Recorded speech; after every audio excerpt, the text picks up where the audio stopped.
El tema de lo que ya empezamos en el estudio anterior relacionado a cuánto conocemos de la Biblia. Hablamos en relación al libro, a lo que hemos ya estudiado sobre lo que es el libro, la palabra de Dios para cada uno de nosotros. Así que esperamos que podamos sacar algo más de provecho. Hoy, con la ayuda del Señor, trataremos de ver el mensaje de la Biblia y vamos a ver quizás una primera etapa de lo que son las divisiones de la Biblia. Como decíamos, muchas veces los hermanos, los cristianos en el mundo conocen la Biblia, y hasta gente que no es para nada cristiana, no tienen a Cristo como Salvador personal, y tienen una Biblia quizás por fetiche, por protección, hasta algunos ponen en una mesa, la abren y la dejan, y ahí está, es un libro, quizás sagrado para algunos, o por lo menos así se lo tiene. Y es importante entender realmente qué es la Biblia. Nosotros hemos estudiado un poco en el estudio anterior lo relacionado, hicimos una breve introducción y vimos su nombre, de dónde procede el nombre Biblia, y vimos su autor, quién es el autor de la Biblia.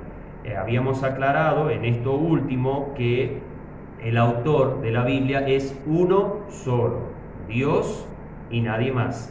Y habíamos visto que los escritores de la Biblia sí son más o menos unos 40 que Dios ha usado para poder escribir, y así cada uno de estos libros, viniendo de procedencias distintas, por escritores diferentes, de diferentes clases sociales, diferentes clases intelectuales, diferentes culturas que vivían en Israel, todos ellos, y en especial el Antiguo Testamento, fueron israelitas. En el Nuevo Testamento tenemos un gentil que escribe 2 libros, y es el Evangelio de Lucas y el libro de los Hechos. Así que nosotros, teniendo todos estos escritores, unidos todos esos libros, hacen un volumen, una biblioteca, y por eso se usa la palabra Biblia, porque no es solamente un libro, sino también es una biblioteca de libros dentro de ella misma, pero todo redunda a un solo mensaje escritural, que es lo que vamos a ver ahora en este estudio. Vamos a orar para comenzar, para así de esta manera seguir con esto tan interesante que nos ayuda a conocer la palabra del Señor. Padre nuestro, muchas gracias por esta hora, por este tiempo. Gracias porque nos estás ayudando, nos estás guiando, sustentando en el conocimiento de las Escrituras, y gracias porque en ella encontramos satisfacción, alegría, gozo. Podemos encontrar también respuestas a tantas interrogantes que se nos dan en este mundo, y gracias, Señor, porque en nuestra vida ella puede ser una protagonista en nuestro pensamiento, en nuestra intelectualidad y en nuestra cosmovisión incluso. Gracias, Señor, porque nos ayudas. Gracias, Señor, porque eres bueno y porque tu misericordia nos sustenta, nos apoya y nos da las fuerzas. Pedimos, nuestro Padre, que nos ayudes y nos guíes a servirte y a estar atentos a tu voz siempre.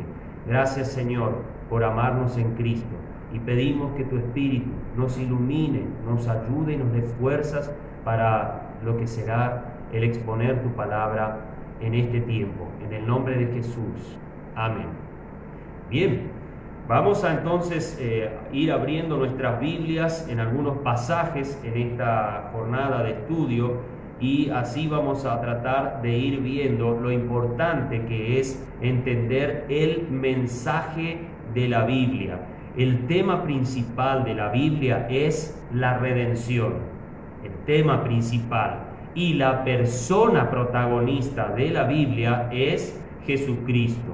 Toda la Biblia no se aboca más que al tema de redimir al hombre de su condición deplorable, según vemos en Génesis capítulo 3:15, en Job 33:24 y en Salmo 49:8. Y también podemos ver en Salmo 111:9 esto, y en Romanos 13:8. Toda la Biblia va llevando a que el hombre pueda llegar a ser redimido, a que el hombre pueda entender que es pecador y que hay un Salvador y que también hay un Redentor, que es nuestro Señor Jesucristo. Desde el comienzo de la Biblia, si nosotros vamos a lo que decíamos recién, Génesis capítulo 3, versículo 15, y pondré enemistad entre ti y la mujer, y entre tu simiente y la simiente suya. Esta te herirá en la cabeza, y tú le herirás en el calcañar. Este es lo que se llama el primer versículo mesiánico de la Biblia, el primer versículo en donde aparece implícitamente nuestro Señor Jesucristo venciendo a la serpiente del jardín donde estaban Adán y Eva, pisando en su cabeza. Es importante saber y entender que también detrás de este pasaje está el pueblo de Dios, que es el que llevó inicialmente el mensaje, o debía por lo menos llevar el mensaje de redención entre las naciones. Cuando se habla del calcañar, se está hablando que esa mujer específicamente no del todo es solamente Eva, sino sí va a ser su descendencia, pero también implica de alguna manera que habría alguien que traería a ese que va a pisar la cabeza de la serpiente. Y es importante entender que hay un pueblo detrás de Jesucristo. Su ascendencia humana en su humanidad tiene un nombre y es Israel. Hay que entender que la palabra mujer a veces en la Biblia y en especial en el libro de Apocalipsis es un libro que, un término mujer, implica también la nación de Israel, no siempre solamente a lo que es la mujer en sí como el ser humano, sino también implica a veces la nación de Israel, y en el Antiguo Testamento muchas veces es comparada a una mujer, y es importante entender esto. Entonces en el versículo 15 nosotros podemos ver que el Dios está haciendo ver a la serpiente que ella sería vencida, ella un día sería quitada de en medio para no trastornar con el pecado al mundo. Podemos ver lo que decíamos en Job capítulo 33, versículo 24, también nos habla de ese aspecto de la redención del hombre, que no es muy correcto que nosotros tomemos bien en cuenta y entendamos que ese es el mensaje de la Biblia. No es simplemente palabras, historias, profecías, y bueno, esos son los mensajes. No, todos los mensajes de la Biblia van a llevar a Jesucristo, y Jesucristo será siempre el protagonista de ese mensaje. Decíamos 33-24 de Job: que le diga que Dios tuvo de él misericordia, que lo libró de descender al sepulcro, que halló redención.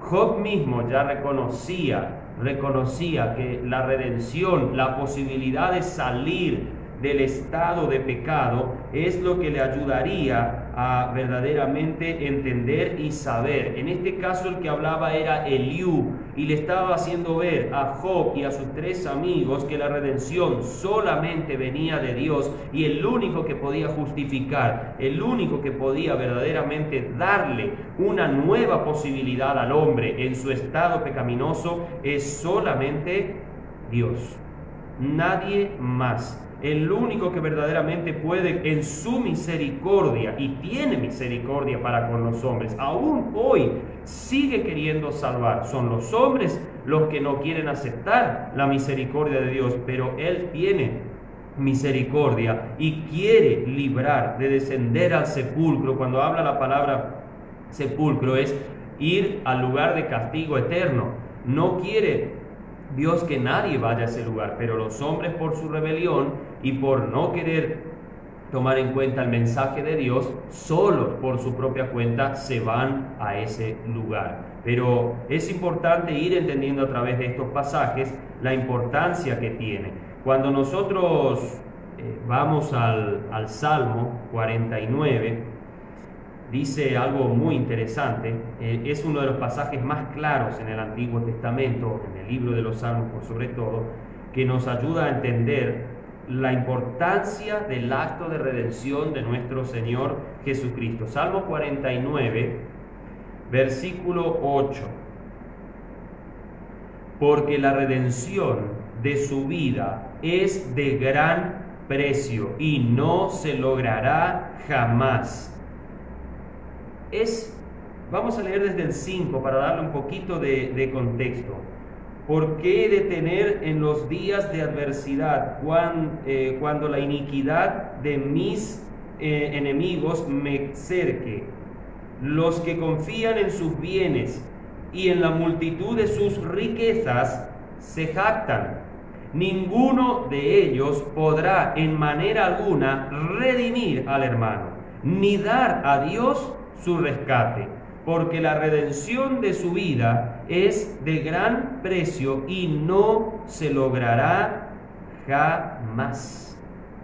La redención que hace Jesucristo es la única que vale para Dios. Ningún hombre, como dice allá en Romanos, si uno mira capítulo 5, versículos 6 y 7, nosotros podemos ver que ningún hombre puede ni siquiera morir por un justo, ni menos quieren morir por el malo. Pero por más bondad que pueda haber en una persona, en un hombre, no servirá, no va a funcionar, porque esa persona, si no tiene una redención de alguien totalmente inocente, no lo podrá hacer.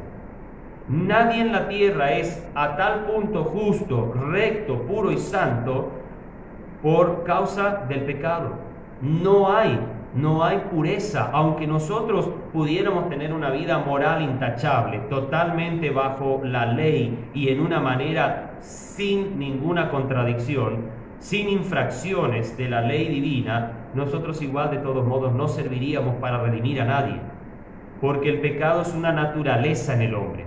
No es algo que se comienza a tener porque empezamos a pecar, es con lo que nacemos, según vemos en el capítulo o en el Salmo 51, versículo 5. En pecado me concibió mi madre, en maldad he sido formado. Nos damos cuenta, no es algo tan sencillo poder querer redimir. Por eso ni las religiones, ni ningún tipo de sacrificios, ningún tipo de filantropía que se pueda llegar a hacer y demagogia no servirá porque no lograremos jamás vencer el pecado si no es por la sangre de nuestro Señor Jesucristo, que fue el alto precio que dio Dios para la redención del hombre del pecado. Bueno, esto es lo que vamos viendo en Salmo 49, 8. Ahora si vamos un poquito más adelante al Salmo 111, nosotros podremos ver en el versículo 9 algo también interesante que nos va a ayudar.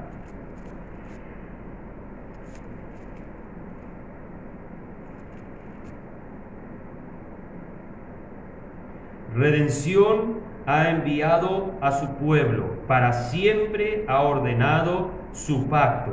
Santo y temible es su nombre. Aquí, en relación al Salmo 49, que leíamos recién, podemos ver que hay un santo y temible es su nombre. El nombre para nosotros hoy ya muy bien conocido es Jesús.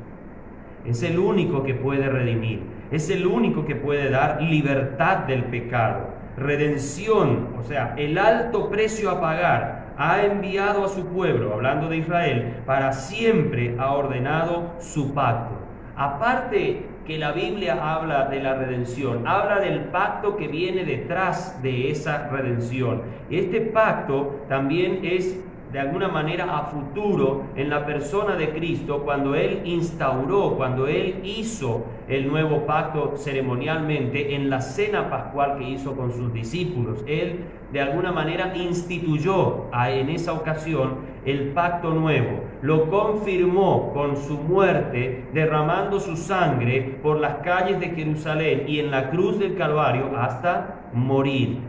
Y después entró, si se puede decir en auge, ese pacto comenzó a ser ya parte de algunos seres humanos con la venida del Espíritu Santo en Hechos 2. La vida bajo el nuevo pacto, bajo la redención de Jesucristo y la limpieza de pecados por el arrepentimiento que hacemos, comenzó a tener vida cuando el Espíritu Santo vino y selló a los primeros que se salvaron por creer en la predicación del Evangelio. Primero los 120 que estaban orando cuando vino el Espíritu Santo, y después los 3000 primeros que se convirtieron, que recibieron a Cristo como Salvador personal, arrepintiéndose de sus pecados. Esto es importante. La Biblia siempre nos va a llevar a la importancia de la redención, de redimirnos en Cristo y también en Él, en la persona de Cristo.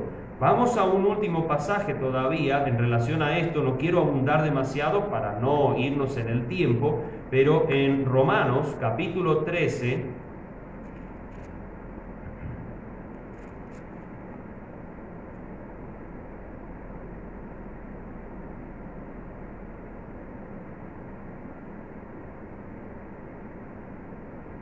dice: no debáis a nadie nada, sino el amaros unos a otros, porque el que ama al otro ha cumplido, dice, ha cumplido la ley.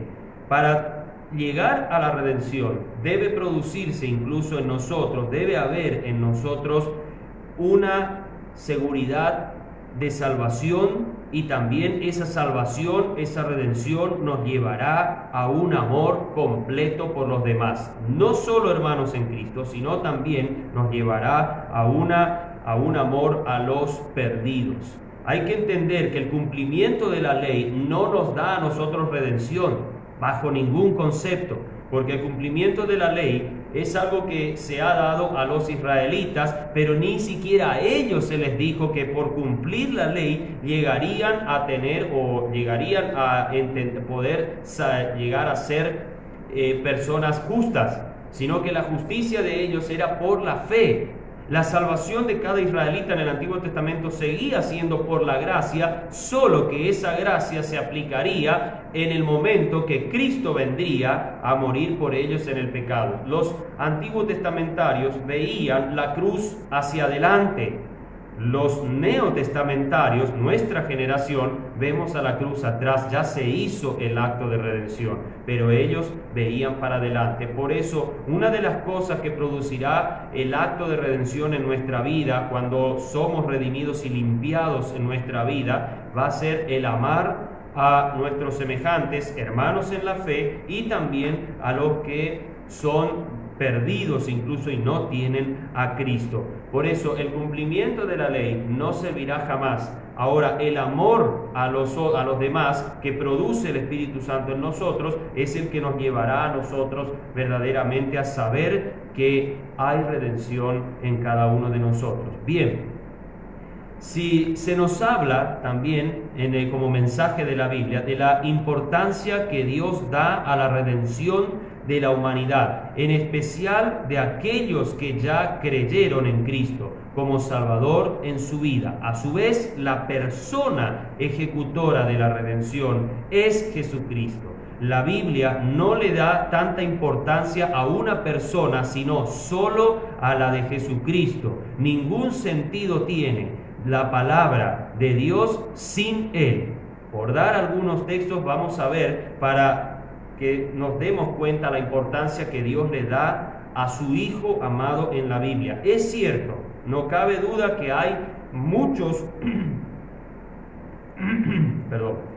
hay muchos personajes en la Biblia que nosotros podemos ver y son famosos, como Moisés, como David, Samuel primero antes de David, también podemos verlo a él. Vemos a Josué, que hay todo un libro completo de su historia. Moisés tiene 5 libros que escribe, desde Génesis hasta Deuteronomio. También podemos ver profetas muy famosos como Isaías, Jeremías y Jonás y otros, pero aunque son libros extensos, varios de ellos, con todo, no son los personajes importantes de la Biblia. Podemos nombrar a Salomón si queremos, podemos ir al Nuevo Testamento y nombrar a Pedro, nombrar a Pablo y a otros de los discípulos del Señor, Juan mismo, pero todos ellos, aunque son muy famosos en las Escrituras, son muy nombrados, e incluso un libro entero como el de Job, que cuando leemos incluso Job aparece en el libro de Ezequiel y en otros libros del Antiguo Testamento, y podemos decir, son gente importante, pero ninguno de ellos tuvo la capacidad de redimir. Ninguno de ellos tuvo la posibilidad de darle redención a la humanidad, ni a ellos mismos se pudieron redimir. Cuando el Señor en Ezequiel le da su mensaje a este profeta y le dice, si estuvieran aquí, Job y Daniel habla, y nombra también a otro personaje, pero si estuvieran estos tres, dice, ellos solo por su justicia serían los únicos que se salvarían. ¿Pero por qué? Porque estos tres personajes que nombra el profeta Ezequiel son personas que entregaron su corazón, su vida a Dios y a la soberanía de Dios en su vida. Esto es lo importante. Es importante saber que la fe de ellos fue tal en Dios y en todo, que es por la fe que alcanzaron buen testimonio, como dice el autor a los Hebreos en el versículo 2 del capítulo 11. Por eso hay que entender que la persona más importante de la Biblia y a quien Dios da protagonismo en las Escrituras es Jesucristo. No hay otra. Y todo se hace por Él y para Él, por medio de Él. No se puede, y hablando de la redención, solamente Él puede llegar a redimir. Vamos a mirar Juan capítulo 1 para ver la importancia que tiene en la redención y por qué Él puede redimir. Versículos 1 al 3 de Juan 1. En el principio era el Verbo, y el Verbo era con Dios, y el Verbo era Dios. Este era en el principio con Dios. Todas las cosas por Él fueron hechas, y sin Él nada de lo que ha sido hecho fue hecho. Seguimos el 4. Y en Él estaba la vida, y la vida era la luz de los hombres. Y la luz en las tinieblas resplandece, mas las tinieblas no la comprendieron. Bien, vamos a ver por qué es importante Jesucristo. Primero, su eternidad. Él puede dar vida eterna porque Él es eterno.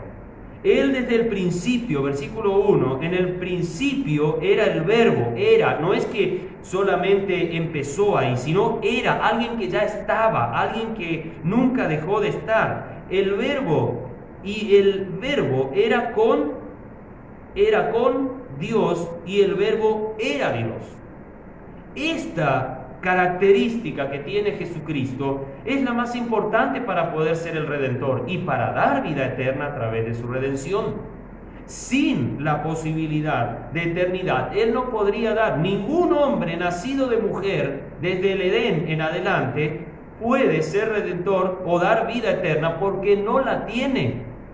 Nuestro origen viene en Dios, pero comenzó en el capítulo 1 y 2 de Génesis. Ahí comienza el origen de la humanidad. Pero Jesucristo no tiene comienzo y no tiene fin. Su vida humana tuvo un comienzo y tuvo un fin. Lo que es eterno se vino a ser cronológico, se vino a ser temporal. Pero para dar redención tenía que tomar un cuerpo de carne y sangre para poder derramar su sangre por los pecados de la humanidad. Porque también dice en el Antiguo Testamento, en los libros de la ley, dice que la vida en la sangre está. Él literalmente derramó su vida en su humanidad, derramó su vida en precio por el pecado de cada uno de nosotros. El Eterno se hizo temporal para derramar su vida en oblación, en libación por todos los seres humanos, entregarse a pleno. Este era en el principio con Dios, dice. No es que está dando a entender el pasaje que de alguna manera Jesús fue creado antes, como dicen los testigos de Jehová y otras sectas, que Él fue creado antes y después Dios usó a Jesucristo para seguir creando. Dios no le ha dado poder de creación a nadie. En la Biblia el único creador es Dios en la Trinidad divina. En los dos primeros versículos de la Biblia, Génesis 1 y 2, se nos habla de las tres personas de la Trinidad divina. Si vamos incluso al 3, hasta los 3 primeros versículos, también vemos la aparición de la luz, que es nuestro Señor Jesús. Él dice, yo soy la luz del mundo. Yo soy la luz del mundo. La luz que resplandeció en el versículo 3 de Génesis 1 es nuestro Señor Jesucristo. Aún no había ni sol ni luna creados. Recién en el 4º día fueron creados. La vida, todas las cosas por Él fueron, dice, hechas, y sin Él nada de lo que ha sido hecho fue hecho. En Él estaba la vida, y la vida era la luz de los hombres. La vida a los árboles, a las plantas, a las semillas que vinieron antes del sol y la luna, aparecieron porque la luz de Cristo alumbraba, y el poder de la vida de Jesucristo empezaba a fulgurar por esa nueva creación que estaba empezando y se estaba formando en cada día que transcurría de esa semana de la creación. Nos damos cuenta por qué es tan importante la redención de Cristo, porque Él es el único que tiene la capacidad de dar vida. Es el único que tiene la capacidad de dar vida física y vida espiritual. Nadie más. La Escritura, el mensaje y la persona de la Biblia es la redención, y solo y únicamente por medio de Jesucristo y bajo la sola obra de redención que Él ha hecho. Ninguna otra sirve. Si nosotros vamos a Filipenses capítulo 2,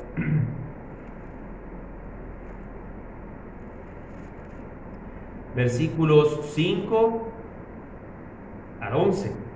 Acá no solo vemos a la persona que puede redimir sus aptitudes y actitudes para poder hacerlo, sino también vemos el final de la redención. Recordemos que la redención del hombre y la redención de los salvos no acaba solamente con el acto de santificación, de regeneración, del nuevo nacimiento y salvación que todo esto produce en el hombre o la mujer que se acerca a Cristo para salvación, sino que la redención completa nuestra será cuando seamos quitados de este cuerpo de muerte, de este cuerpo de pecados, y ya estemos en cuerpos glorificados. Pero dice Pablo en Filipenses capítulo 2, 5 al 11: haya pues en vosotros este sentir que hubo en Cristo Jesús, que siendo en forma de Dios, no tuvo por usurpación ser igual a Dios.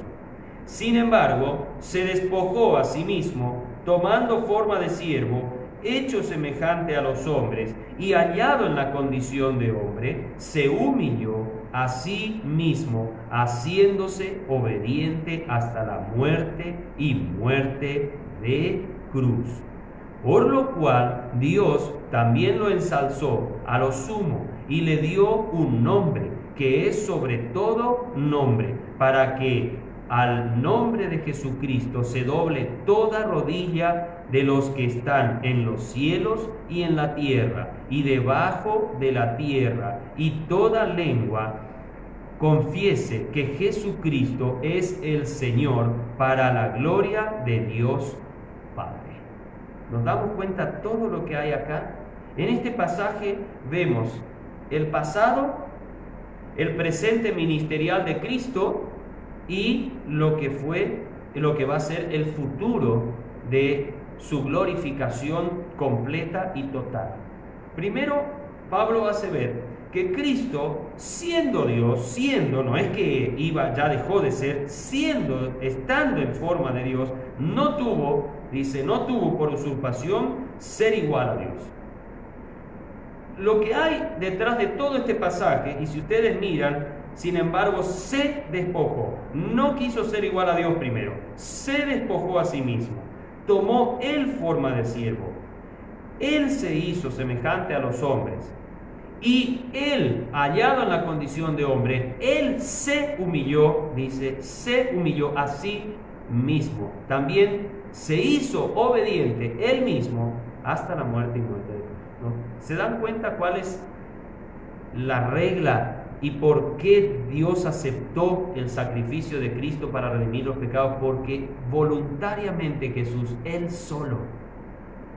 solo renunció temporalmente a todos sus deleites celestiales, a toda su gloria celestial, a toda su majestad, y se humilló. Porque, hermanos, me voy a ser sincero, te voy a ser sincero, en nuestra actitud de pecado, en nuestra naturaleza pecadora, nosotros, si se nos llegara a decir, dejad toda la gloria, la majestad y toda la santidad espectacular que hay en el cielo, todo lo que verdaderamente es majestuoso y hermoso y glorioso, jamás querríamos dejar por pecadores y por gente depravada que ni siquiera quiere a Dios. Pero Jesucristo, en su amor y en su deseo de redimir, lo hizo. En su deseo de redimir, en su deseo de dar una oportunidad al hombre y mujer de esta tierra para salvación, se hizo hombre. Vino como hombre, renunció temporalmente a todo lo que él tenía en la eternidad. No desde que se creó el mundo, en la eternidad, para venir a redimirnos y para venir a entregar su vida en rescate, como dice Mateo 20:28, en rescate por muchos. Y ojalá que dentro de esos muchos entraran todo el mundo. Lamentablemente no todos quieren recibir a Cristo. Pero qué bueno sería que todos, como dice allá en 1 Timoteo 2, que todos los hombres llegaran a ser salvos. Dios quiere que todos los hombres sean salvos, pero no todos los seres humanos quieren ser salvos, lamentablemente.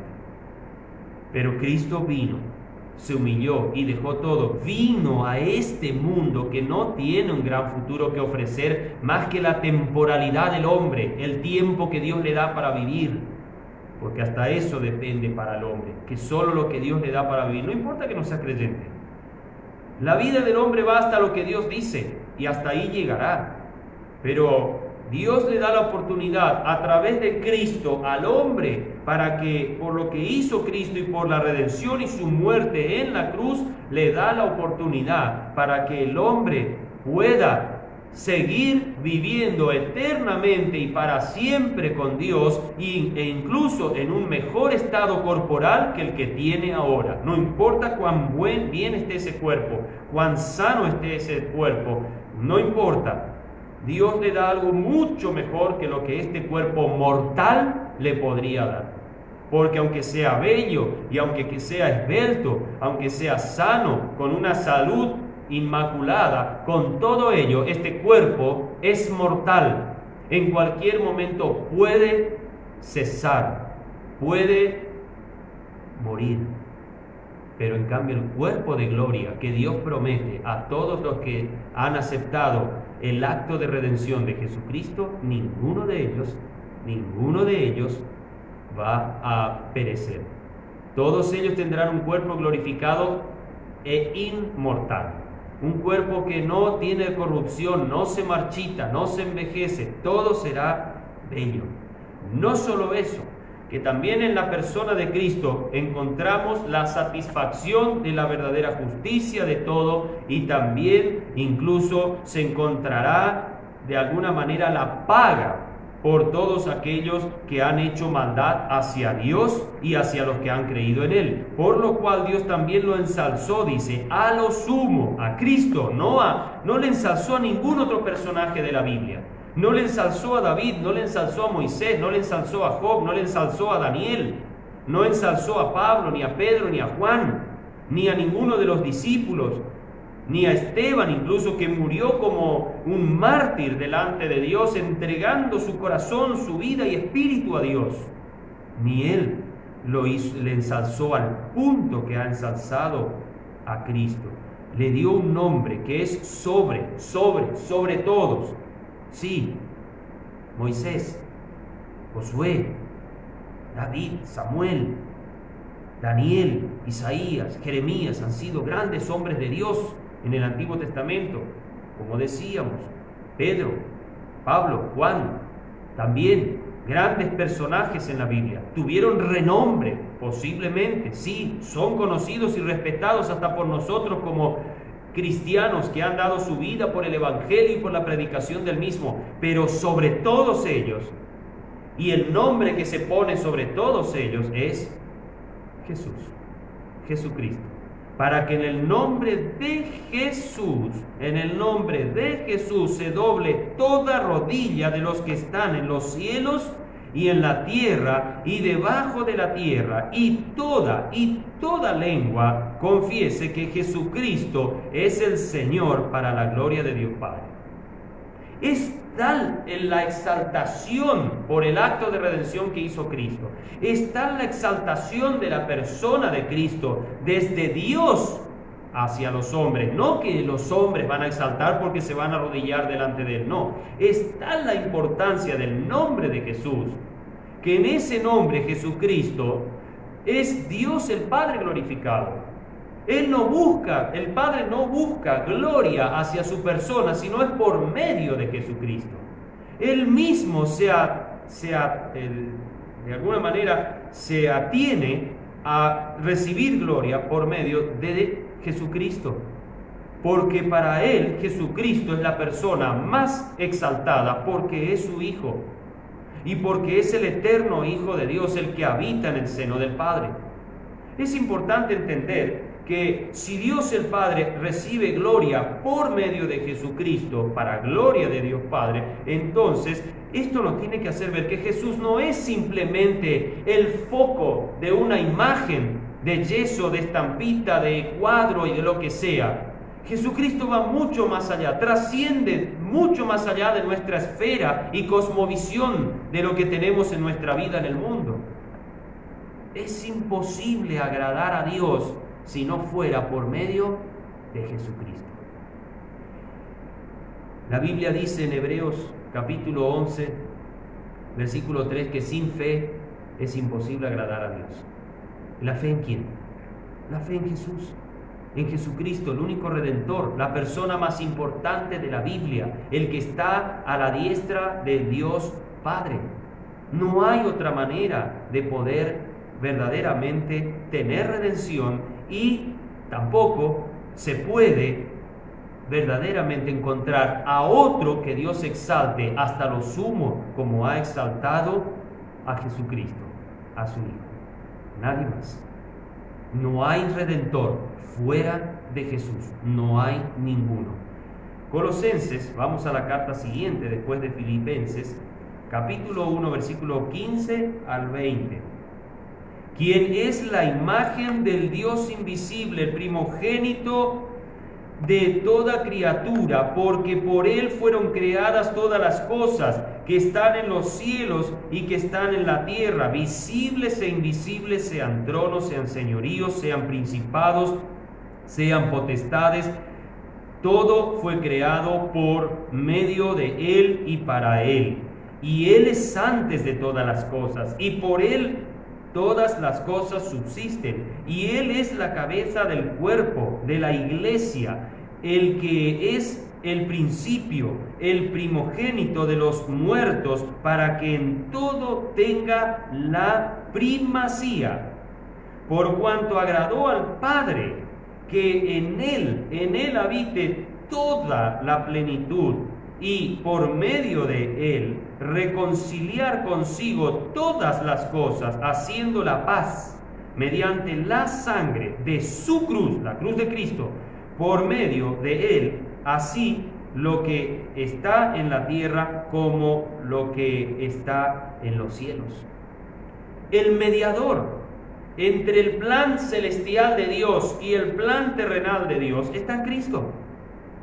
Él es el primogénito, o sea, Él es en quien Dios, la imagen primero dice del Dios invisible. ¿Qué quiere decir esto? Que si nosotros queremos ver a Dios, solamente lo veremos a través de Jesucristo. La manifestación del Padre es solamente Jesucristo. El Dios invisible se manifiesta en una imagen visible a nuestros ojos humanos solamente en Cristo. ¿Se acuerdan lo que le dijo Él a Felipe, Jesús a Felipe en Juan 14, 9? El que me ha visto a mí, ha visto al Padre. No hay otra manera de ver a Dios, sino es por Jesucristo. Tanto han estado conmigo y no crees esto, le dice Jesús a Felipe. Por eso Él es la imagen del Dios invisible. Y dice que por Él fueron creadas todas las cosas, las que están en los cielos y las que están en la tierra, hasta las visibles y las invisibles. Hay cosas que nosotros podemos ver en la creación, me refiero, que son de parte de la naturaleza, que las vemos sin ningún problema, pero en nosotros mismos hay cosas que son invisibles a nuestro ojo. Una célula, aunque sabemos que es la composición de nuestro cuerpo, de lo que le da, si podemos decir, materia, le da físico a nuestro cuerpo, las células, pero una sola de ellas no podemos ver, porque son microscópicas. Y muchos elementos microscópicos están en nuestro cuerpo que solamente con un buen microscopio se lo puede ver y se puede visualizar su forma, su característica. En cambio, hay cosas sí que podemos ver, e incluso fuera de nuestro planeta hay cosas que son invisibles para nuestro ojo humano. No alcanzamos a ver más que cierta distancia y hasta ahí llegamos. Se habla siempre de la visión de 20-20, lo que se llamaría la visión de hasta 20 kilómetros. Si hay un despeje total, nuestra visión llega hasta más o menos unos 20 kilómetros de distancia, obviamente no por supuesto con detalles, ya a mucha distancia nuestro detalle se va, pero en una visión clara, en un día donde todo es espléndido y no hay nada que ofusque esa visualidad, nosotros tenemos hasta ahí esa visión. Más de eso no llegaremos. O sea, algo que esté más allá de nuestra atmósfera, nosotros no lo podemos ver, a menos que tengamos vehículos que puedan salir de nuestra esfera, de lo que es nuestra atmósfera, y podamos ir y visualizar más allá de lo que nosotros tenemos en la bóveda de la atmósfera. Pero nuestros ojos no pueden visualizar todo. En cambio, Jesucristo creó todas esas cosas e hizo todas esas cosas. Y Él es antes de todas las cosas, y por Él todas las cosas, y por Él todo subsiste. Pablo dijo que incluso nosotros, los seres humanos, en Él vivimos y en Él nos movemos, le dice a los atenienses, que no eran cristianos, eran gente filósofa, que filosofaban, que estaban siempre buscando algo nuevo para aprender.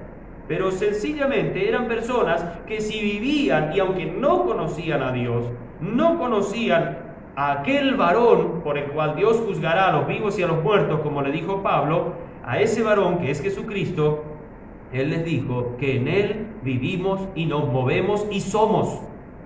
Ni un ser humano en esta tierra, hombre o mujer que habita esta tierra, puede vivir si no es solo por medio de Cristo. No estamos hablando que todos tienen salvación. Lo que estamos hablando es que el aire que respiran, la vida que tienen, el hálito de vida, como dice Job en su expresión, que tienen, solamente es por Jesucristo. Es porque Dios les ha dado. Job dice, quitas tu hálito del hombre y deja de ser. Y es la verdad. El hombre cuando muere deja de respirar. Para su respiración, para su corazón, o sea, el movimiento de la sangre en el cuerpo, y no tiene más ser, deja de ser en cuerpo. Sí, en alma tiene dos destinos. La Biblia habla del cielo, la presencia de Cristo, y habla del infierno, pero habla de esos dos destinos. Pero mientras estamos en la tierra hay oportunidad y hay posibilidad de ir a Cristo, y Él es, dice, la cabeza del cuerpo de la iglesia, que es el principio y el primogénito de los muertos, para que en todo tenga la primacía. Lo que está diciendo Pablo es que el primero que resucitó, como dice también las primicias que es Cristo en 1 Corintios 15, las primicias que es Cristo, Él ha muerto, pero Él ha resucitado para no morir más. Cristo hizo varias resucitaciones en su ministerio, pero esas personas que resucitaron por el poder que Él impuso sobre la muerte de esas personas, hombres y mujeres que resucitó, esas personas resucitaron, pero volvieron a morir. Murieron y hasta hoy están muertas y volverán a resucitar para resurrección. La resucitación es algo temporal, se vuelve a vivir pero para volver a morir, pero la resurrección, que es en lo que participó nuestro Señor Jesucristo, es vida y no morir más. Cristo murió una sola vez y resucitó una sola vez para resurrección, para vida, para no morir más. Por eso Él es el ejemplo y es la esperanza. Es la promesa de Dios que nosotros también, los que hemos creído en Él, si morimos, participaremos en la que es lo que se llama la primera resurrección de los muertos en Cristo. Y los muertos en Cristo resucitarán primero, dice Pablo, 1 Tesalonicenses 4:16. Cuando venga el arrebatamiento de la iglesia, los primeros que resucitarán son los que han muerto en Cristo Jesús. Y después dice, luego nosotros, si es que vivimos para ese momento, seremos arrebatados y tendremos un encuentro con el Señor en el aire, en las nubes. Así que esa es la esperanza que tenemos en Cristo. No solamente la resurrección de nuestra vida espiritual, de nuestra alma, sino también tenemos la redención total y completa hacia un cuerpo nuevo. Seremos quitados de este cuerpo mortal, pecaminoso, sucio, como lo llamó también Pablo, perverso, un cuerpo que verdaderamente uno no sabe qué hacer, porque siempre le impele al pecado. Por cuanto agradó al Padre que en él habite toda plenitud. Si nosotros pasamos al capítulo 2, versículo 9, para entender esto que dice aquí en el 19, porque en él habita corporalmente toda la plenitud de la divinidad, o de la deidad, como ustedes lo quieran entender. Es importante entender que en Cristo habita. Es difícil entender este versículo. Para mí es todo un milagro lo que dice Pablo en el 1:19 y 2:9. Porque cuando Salomón hacía su oración de inauguración del templo, en el capítulo 7 del primer libro de Reyes, también vemos en Crónicas esa misma oración. Es casi idéntica la oración en ambos libros, en Reyes y en Crónicas, en el primer libro segundo libro de Crónicas. Y nosotros miramos eso, y él dice en su oración, en parte de su oración, ¿cómo esta casa te podrá contener? Si ni los cielos de los cielos de los cielos te pueden contener, ¿cómo te podrá contener esta casa? Él apelaba, Salomón, a la misericordia de Dios. Apelaba a eso que Dios le había dado a la nación de Israel, de querer habitar en su gloria en un templo hecho de manos. Aunque era de oro y con todos los mayores lujos que jamás un templo quizás haya tenido, con todo, no era una habitación posible en la tierra. Si miramos la tierra y el planeta, que aunque para nosotros nos puede parecer muy grande y tiene millones de kilómetros alrededor, sea de norte a sur y de sur a norte otra vez, y así por la línea del Ecuador podamos rodearla completa y volver al mismo punto, sí, son muchísimos kilómetros. Pero dentro del universo, dentro del cosmos y del espacio sideral, el planeta Tierra es una pulga. No tiene ni siquiera visualización desde ciertas otras galaxias. Y uno se pone a pensar, todo esto creó Jesucristo, todo esto hizo Dios. Y la pregunta es, ¿cómo puede habitar plenamente y totalmente en un cuerpo que era el de Jesucristo? Es algo difícil de creer. Es algo difícil de entender. ¿Cómo puede ser que en un bebé, en un feto que se fue formando en el vientre de una virgen, habitaba la plenitud de la deidad? Así es Dios. Hace milagros inentendibles. Hace milagros que solo Él los puede hacer y que científicamente son imposibles. No podemos jamás llegar a igualarlos. Pero Cristo es la plenitud del Padre, la plenitud del Espíritu Santo. En Cristo vemos toda la deidad, toda la plenitud del pensamiento, del plan y la redención hecha en la persona de Cristo por nosotros. Y por medio de Él reconciliar consigo todas las cosas, haciendo la paz mediante la sangre de su cruz, por medio de Él, así lo que está en la tierra como lo que está en los cielos. Todo se va a unir en un momento dado, se va a unir en Cristo. Todo se va a dar en Cristo Jesús.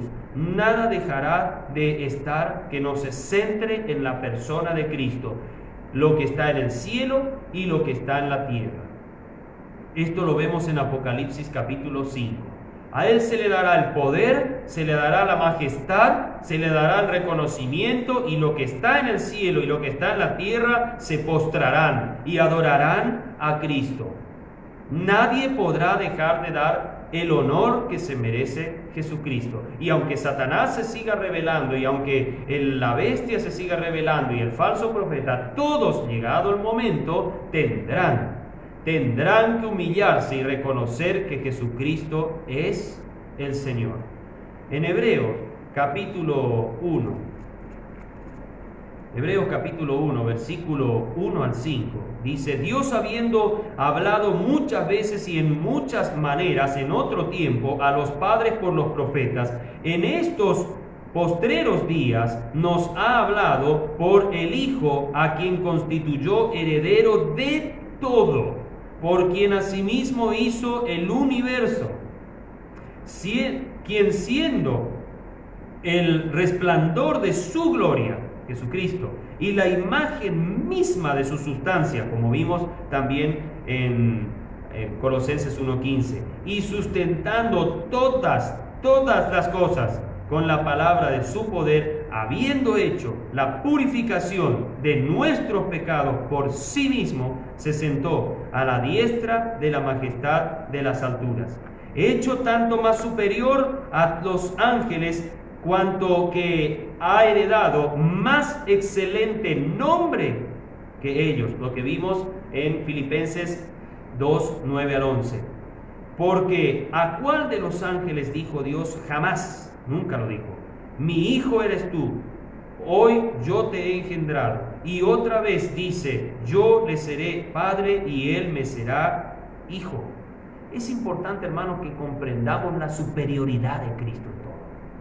Sobre los ángeles, sobre los hombres, sobre los potentados, sobre los demonios, sobre Satanás mismo y sobre todos los principados y gobernadores de las tinieblas, y también los principados y gobernadores celestiales, los ángeles, si así se dice, buenos, los ángeles celestiales.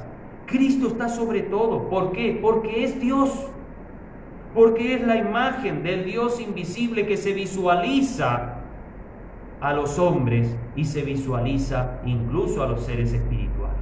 Es importante entender esto y saber que Dios nos ha dado la posibilidad de tener un Redentor y de tener a una persona tan importante que ha entregado su vida por nosotros.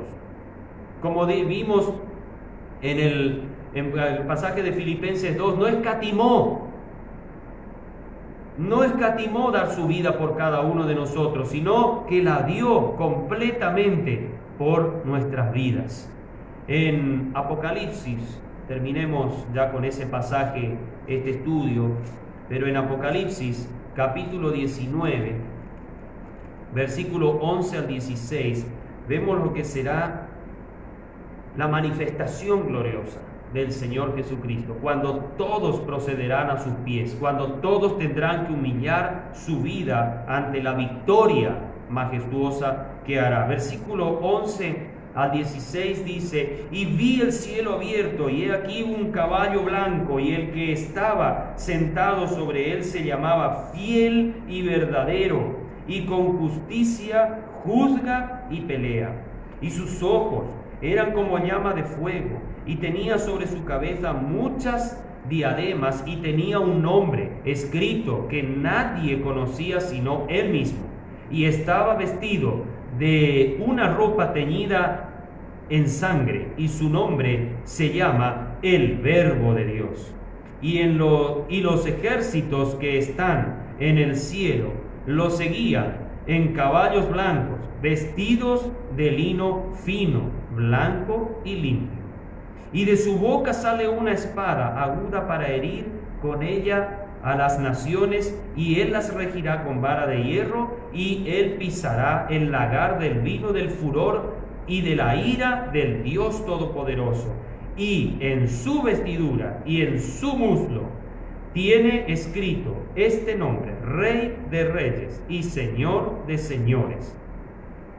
Nos damos cuenta la victoria final de Jesucristo sobre los ejércitos del mundo, sobre el pecado y sobre todo lo que impele al mismo en este planeta.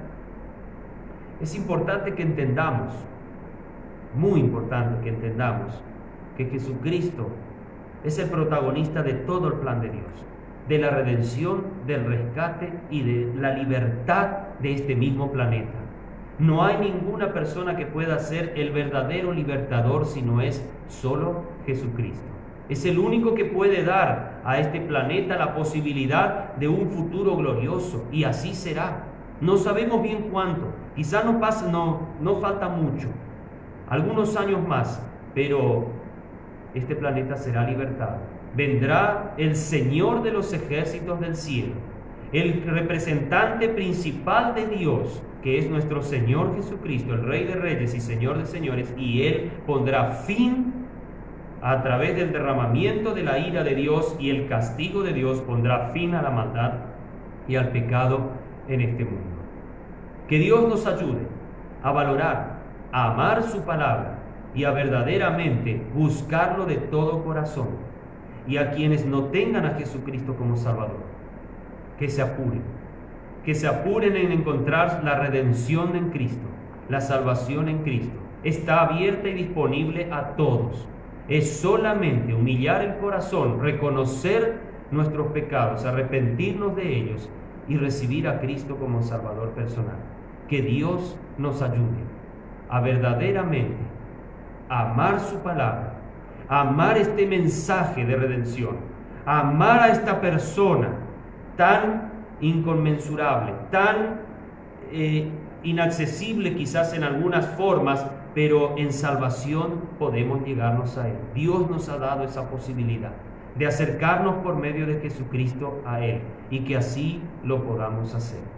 Que así verdaderamente podamos acercarnos en un corazón contrito y humillado, arrepentido y asegurados que vamos a recibir el perdón y la salvación en Cristo. Padre nuestro, muchas gracias por tu palabra. Gracias por lo que ella nos ha enseñado hoy. Gracias por la esperanza que tenemos en ella. Y gracias por la oportunidad que se nos da de seguir predicando y hablar a otros para tener una esperanza eterna. Gracias, Padre Santo, por Jesucristo. Gracias por la redención que nos has dado. Y gracias por tu palabra que nos enseña todas estas cosas. En el nombre de Jesús oramos y agradecemos. Amén.